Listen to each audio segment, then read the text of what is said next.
ഇതിന് തൊട്ട് മുന്നേ പറഞ്ഞ വീഡിയോയുടെ ഒരു ചെറിയ കണ്ടിന്യൂഷനാണ്.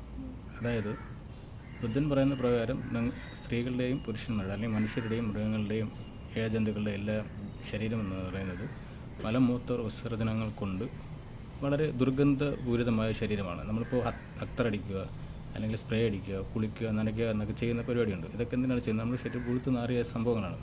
നമ്മൾ തിന്നുന്ന സാമ്പാർ, ചിക്കൻ, മട്ടൻ, മുട്ട, പട്ടിത്തീറ്റായാലും പൂച്ചത്തീറ്റായാലും എന്തെങ്കിലും നമ്മൾ കഴിക്കുമല്ലോ. ആ കഴിക്കുന്ന ആ അണുക്കളിൽ നിന്നാണ് നമ്മുടെ ശരീരം തന്നെ രൂപം കൊള്ളുന്നത് അല്ലെങ്കിൽ നിലനിൽക്കുന്നത്.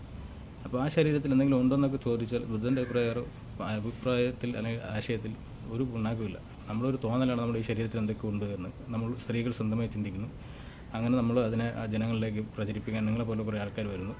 അത് വലിയ എന്തോ സംഭവമാണെന്ന് കുറേ പൊട്ടന്മാരായിട്ടുള്ള അറിവില്ലാത്ത ആണുങ്ങൾ അതിനെന്തോ വലിയ സംഭവമാണെന്ന് പറഞ്ഞിട്ട് ഈ പഴുത്തേക്കുന്ന മാങ്ങ കാണുമ്പോൾ അണ്ണാനൊരു കൊതി തോന്നുന്നു പറയുന്ന പോലത്തെ രീതിയിൽ നിങ്ങളും പറഞ്ഞ് പ്രചരിപ്പിക്കുന്നു. അവരും അങ്ങനെ വിചാരിക്കുന്നു. സത്യത്തിൽ അതിൽ